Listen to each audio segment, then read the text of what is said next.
Let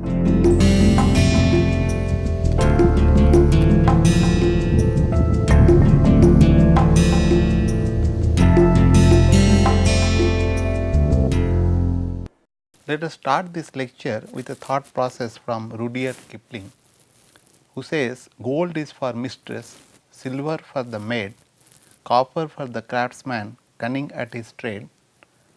Good said the baron sitting in the hall, but iron, cold iron, is master of them all."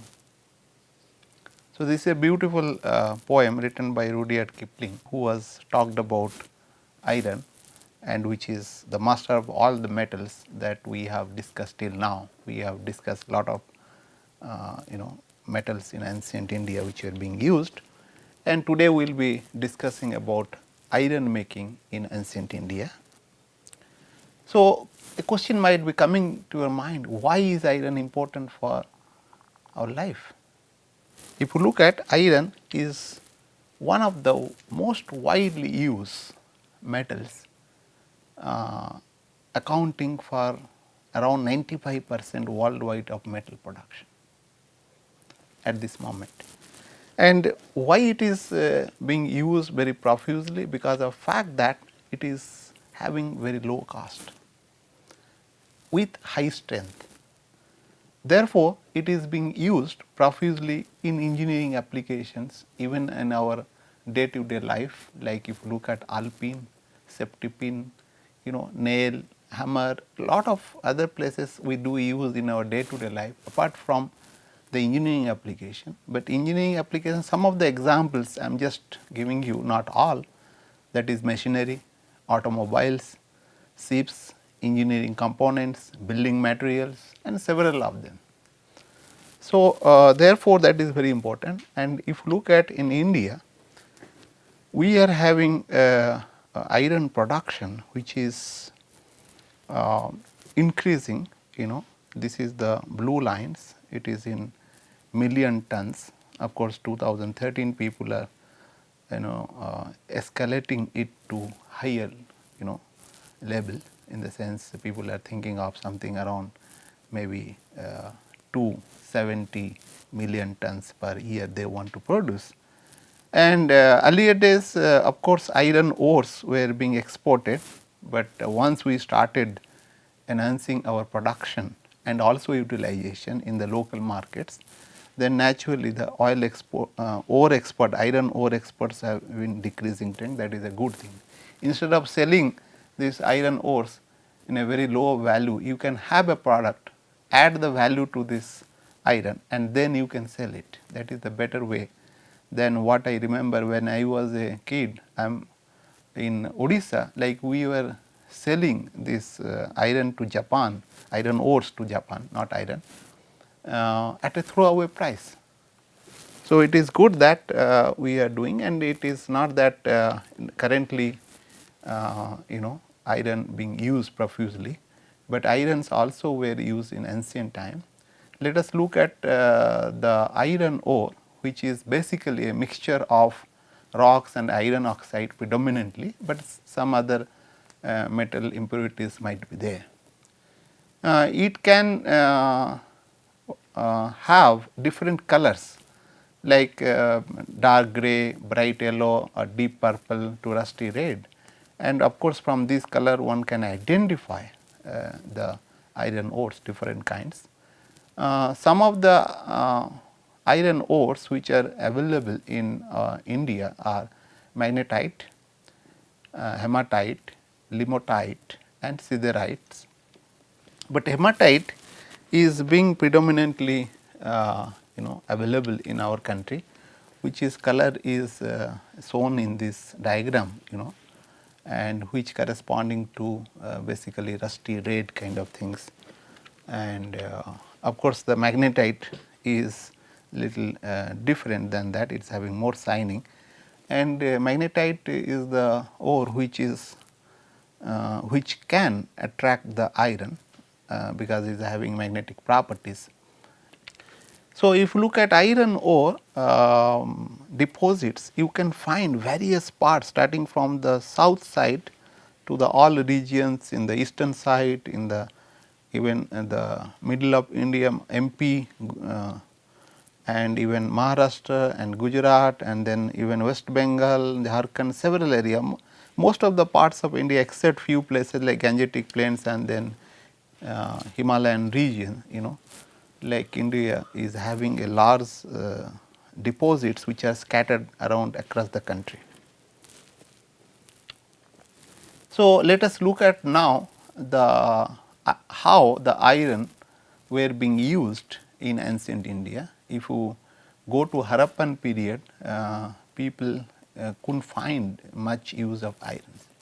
However, during Vedic periods which span around something 1500 to 500 BC, and people were using iron for household, agriculture, tools, buildings, even tools, and iron and sword and daggers, all those things were basically made of iron at that time.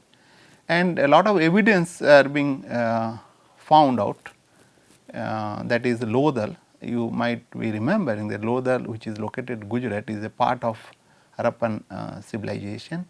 Ahar in UP and Gufkral in the Kashmir valley, Antanji Khera in UP, Halur in Karnataka. Of course, in Halur in Karnataka, around something 1000 BC, people have found out that iron being used, and Tinnevelly in South India around 550 BC.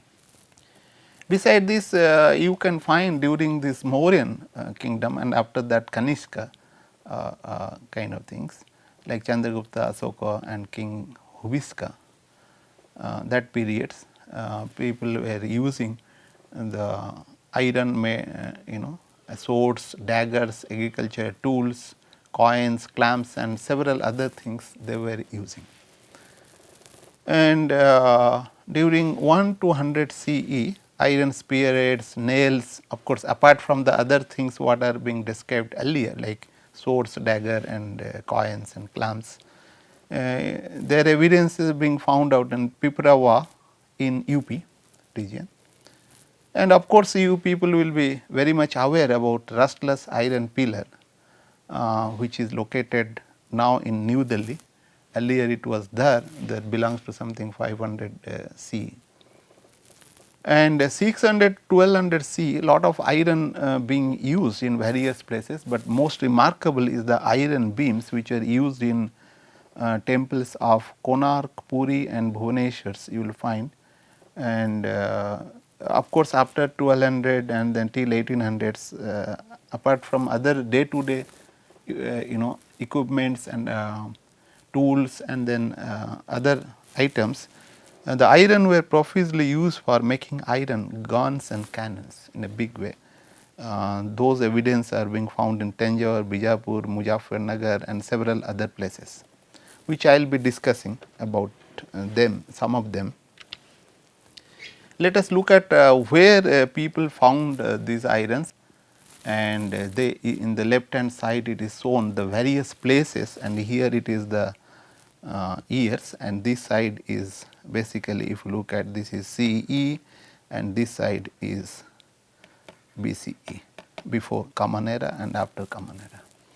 So, if you look at, they got the iron in this, as I told, Ahar, Loeban and other places, and even Antanji Khera and Noha in Sonpur, Prakash. There are several places, some of them I am just mentioning so that you can keep in mind. Hastinapur, which is a mythological city that is nearby New Delhi, and Kausambi, Rajghat, Rupar and Ujjain, Rajgiri, Taxila, and of course, the Delhi pillars and Konark beams, like you can see.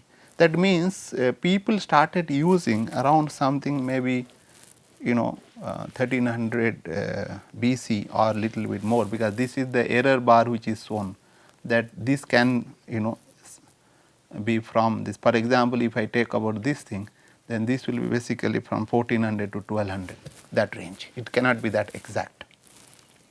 So, that people have found out, and there is a clear evidence that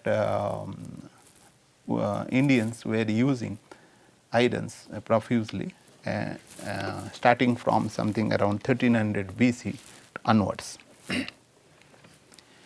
And during Vedic period, you can look at the evidence in the Vedas like Rig Vedas and Athar Vedas, other things like the word ayas, which is known as iron basically, is used in several times, in Rig Veda and other Vedas. And word ayod masta is basically the iron tusk, and ayojala is iron nets. If you look at if this is the true, then like question arises how they are making that iron nets. And ayasanayana ankina, that is iron hooks, were used several places in Atharvaveda, and only we will consider two slokas just to look at how this iron word is being used in this sloka from Atharvaveda, that is homage be to thee, O Nirtri, thou of keen keenness, unfasten the blunt fetters of iron. So, if you look at that means they were using this iron, therefore, they will be knowing the strongness of the iron. And if you look at this is the ayasmeya, this is the word which is corresponding to the iron.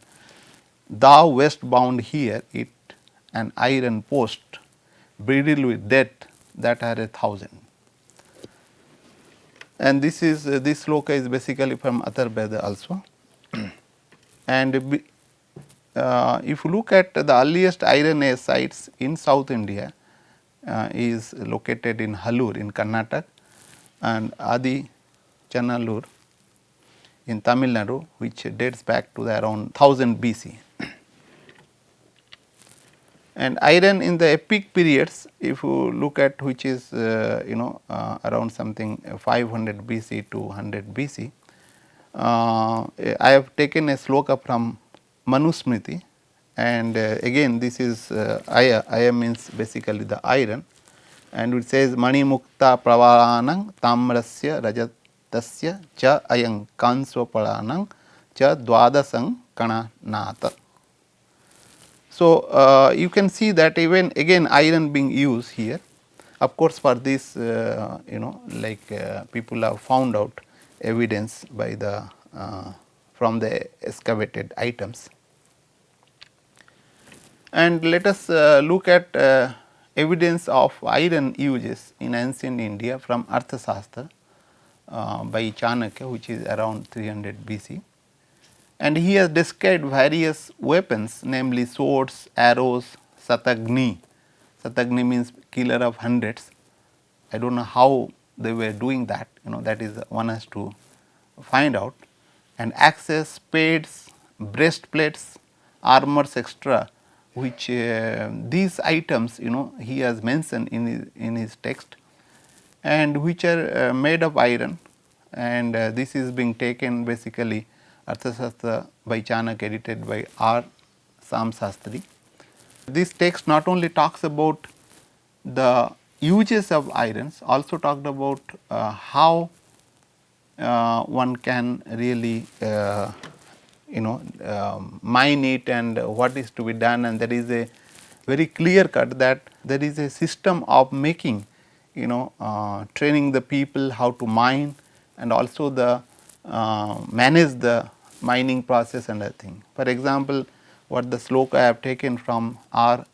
Samsastri from here, this sloka indicates, like if you look at Akara Dhaksha means superintendent of mines should make trial borings with the help of trained men who are well versed in the knowledge of metals. That means there was also trained people at that time who must be used for making a trial boring before mining, and there is also superintendent of mines, that what he has talked about, and he should be adept in examination of precious metal. That means superintendent of the mines should have a knowledge about the precious metals, whether it is a right or wrong, and he should be provided with necessary apparatus, make borings in those places where presence of slag, charcoal, ashes and others, indicating previous smelting operations in those places, either in the plains or at the foot of mountains. And they were also, they can identify the place of mining by the color or the smell of soils and ores. So, that you can find out whether which metal is there. That means there were procedures, of course, in terms of very what you call way of color and smells, and they could identify where the mine is located, and they could bore those things and find out whether it is viable or not to have digging the mines.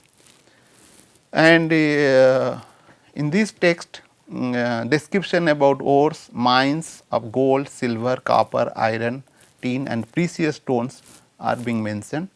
And as I told earlier that the ores of iron can have color of orange, faint red or red like vermilion, and this was very predominant because this is refers to the brown and red iron ore, that is hematite, found abundantly in our country. So, let us look at some of these prehistoric antiquities in Tenne Valley, Tamil Nadu, like these I have shown here, which is iron swords, like these are the big swords, and daggers, these are smaller daggers. This evidence one can find about Pandyan dynasty mentioned in Asoka inscription in around 250 BC. And these daggers, what people found out from this excavation is that something 8 to 12 inches, and sword is around 2 to 2.5 feet. Not only the sword and dagger, but also the arrows, javelins, lances, iron clamps made of iron were found during the excavations. And it is being claimed by various researchers that these might be the earlier version of wood steel. A question might be coming to your mind, what is wood steel? We will be discussing little bit about it, and wood steel is a very advanced steel as of now, and it is having a super plasticity property, and we will be discussing little bit about it later on. And iron clamps were found at Bodh Gaya around which is dated back to the 300 BC, and these are the iron clamps I have shown here, which they got from during excavation foundation of temples at Bodh Gaya. And these clamps are basically made of wrought iron.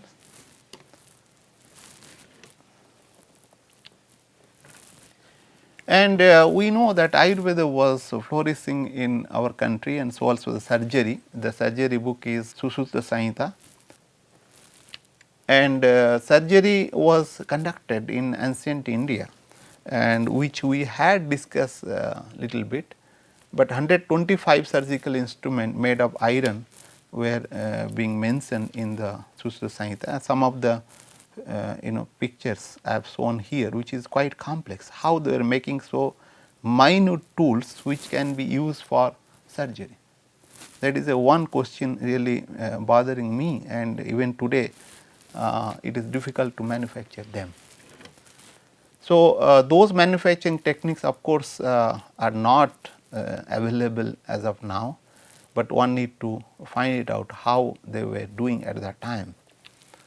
And all of us we know about the Restless iron pillar at Delhi, New Delhi, and which is located in the Qutub Minar of New Delhi.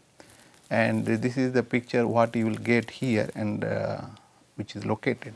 But it was not established there, it is basically from other places, and the earlier view of this pillar is shown here, which is having a gate, and now it is not there. This pillar was basically made by Chandragupta II around 400 to 413 in the honor of Lord Vishnu on the Mount Vishnupada, or nowadays it is known as Udayagiri, located near the Sanchi and Vidisha, about 50 km from Bhopal. And of course, there is a lot of historical things are there, and people who conquer this place during what you call medieval time, they had brought this iron pillar to the Qutub Minar and erected it. So, beside this you will find there are several other items which I have shown here, and this is a very interesting one, helmet from the wood steel. I have taken this from a book known as Indian Iron by Bala Subramaniam R. And these are the Indian swords which are very famous now, also because of its ductility and also its strength, it is well known, and this is also known as the Damascus sword. This wood steel is being used to protect the body, like these are the body protection gears which were being used earlier days during the war by the warriors. Nowadays, of course, we are getting the bulletproof jackets. Like if you look at these are the ancient bulletproof jackets, and these are made of basically wood steel. Wood steel is an ultra high carbon steel exhibiting properties such as superplasticity and high impact strength, and it qualifies as an advanced material even in modern terminology. So, for this wood steel, if you look at Europeans struggle a lot to find out how Indians were making even during British period, but they were successful later on of making this kind of materials, wood steel. And iron beams, temples at Konark being used, and not only in Konark but also Puri and Bhubaneswar, Odisha, around 640 to 1174 CE.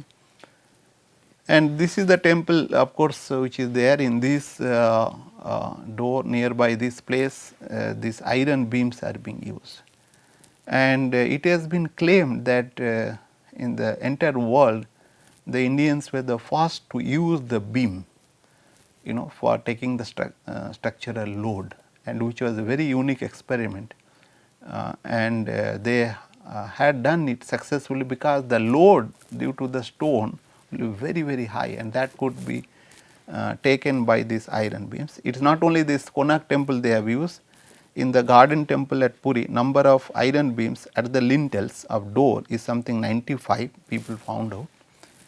In the same temple, number of iron beams below the pillar plates is around 239. See, it is a large number of beams were being used. People were very much fond of using beams at that time, it looks to me, made of iron. How they were making, what will be the dimension, how they will decide it, what will be the cross section, what will be length, all those questions comes to our mind, and but unfortunately not much is data is available as of now. However, one can explore it to find out what are the methodology by which they were designing this. And of course, these are the some of the iron beams I have just shown, which are being photographed during something 1912, and which were lying, and similarly Bloom's-Hewn Konark irons are being shown here, and iron were being used profusely at that time for temple constructions and other things. Let us look at iron pillar at Dhar, which was erected by 11th century Parmar king Bhoj in Malwa region of western Madhya Pradesh. Although there is a controversy, people say that before that also iron pillar was there at Dhar, but now people are accepting that this might be the 11th century. And three of its fragments are located near 15th century at Lat Masjid. Lat meaning in Hindi basically pillar mosque, right, pillar, and of course masjid is the mosque. These are the pillars which are still lying. That means before this masjid being made, that place a lot of iron pillars might be there. So, let us look at another item of iron pillar on Mount Ambu in Rajasthan, which was erected around 1412 AD, and its size is 12 feet and 9 inches. Of course, whether it has been made in a single piece and how they have made this trident, all those things one has to look at from manufacturing point of view. It is a very remarkable thing, that they had made, and there might be several others iron items which were being lost because it gets corroded, right.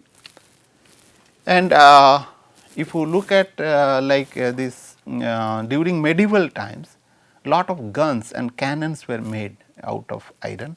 I will just show you some of them. Iron gun at Tanjore, which is a 17th century forge welded iron cannon at Tanjore eastern entrance, and this is a very heavy one, and diameter quite huge, and so also the length. And cannon at Malike Maidan in Bijapur, which is 4 meter long and 1.5 meter in diameter, weighing around 50 tons. And this gun was brought back from Ahmednagar in the 17th century as a trophy of war, because they won the war, therefore, they will take that gun out, and which was drawn by something 400 oxen and 10 elephants and hundreds of men. To transport basically cannon is not that easy. Even during the war time, people left their cannon because they cannot really transport, it is very heavy. So, there is another gun I am just discussing, Landa case of gun at Bijapur, and it was basically quite huge and around 21 feet 7 inches long, and diameter at the breech is around 4 feet 4 inch. That means diameter of this gun is outer diameter is around that, whereas the caliber, that is the what you call inner diameter through which the cannon will be passing, is 1 feet 7 inch, and length of the bore is 18 feet 7 inch, and estimated weight around 47 tons. So, if you look at how they are deciding what will be the length, what will be the caliber, and what will be the breech, and then why they were giving a lot of thickness, and what pressure will be developed by that motion because of firing. See, whether they might be doing it by some thumb rule, but one has to look at it, some studies has to be done, and lot of science can be unraveled by that. There is a iron gun at the Gulbarga, and which is being taken this figure in 1913, and there is a iron gun at the Murshidabad. There are several of them in Murshidabad of what you call West Bengal, and this is known as the great iron gun at Murshidabad, called the conqueror of the world, Jahan Kos, they named it, and each gun was having their own name. And let me talk about the chemical composition of iron produced by ancient Indian furnaces. Like if you look at Delhi iron filler is around 0.23 carbon, of course silicon is very less, and phosphorus 0.18, and Bhubaneswar iron beams also in the similar range, but little bit in the higher side, 0.45 carbon, and others are trace materials, and there is also chromium and nickel, little bit is there in Bhubaneswar iron. I think they may not be adding this thing, this may be a part of their ore which they couldn't have removed it, and which may be acting as a better one, like from the rusting point of view. The Buster iron X, which is something 0.25 to 0.45 carbon. Question of how they were controlling carbon, whether they were controlling or not, all those questions comes into mind, because the carbon content will be deciding the strength of the iron. Smelting iron from Jabalpur 0.59, this is the recent one, they have conducted some experiment using the ancient procedure, and smelted iron Vishnupur also they have used the ancient procedure, but demonstrated recently. The carbon is 0.016 to 0.043. So, if you look at of course, a lot of research has been done by in recent time, looking at ancient way of making iron in India. So, I will be just now I will be discussing about the classification of iron and its properties in ancient India. The ancient India, the irons are divided basically Kanta iron, Tiksna Loha and Munda Loha, and the soft iron, which is basically Kanta iron Loha, is can again classified as Brahmaka, means very soft magnetic iron, Chumbaka mildly magnetic or stick to iron pieces, and Karsaka it can attract the iron objects, Dravaka very strong magnetic iron, and Romaka permanent magnet and develop strong magnetic field around it. It may be Ekamukha or Sarvamukha. So, that means they have classified several kinds of magnetic irons and which is known as soft iron. And Tiksna iron is Khara develops good cutting edge which breaks on bending, and Sara the softer iron and it has fibrous fracture. Ranala the hard and tough has fibrous fractures. Travarta develops good cutting edge. Bajra which is being used in mythology several times has a good hardening and tempering property. It has bluish color and hard cutting edge. And Kala develops hard cutting edge after blue tempering. And the Munda Loha which is basically cast iron, and this is Mrudu soft brittle iron, may be grey cast iron, it has low melting point. Kunda is molted grey iron, Kadara is white cast iron. If you look at the ancient people are having a very sound knowledge about the types of iron and its properties. So, therefore, it is very clear that people were having a good knowledge about iron and iron making, how to use it and other things. With this I will stop over. In the next lecture we will be discussing about how iron was being processed from the iron ores in ancient time. Thank you very much.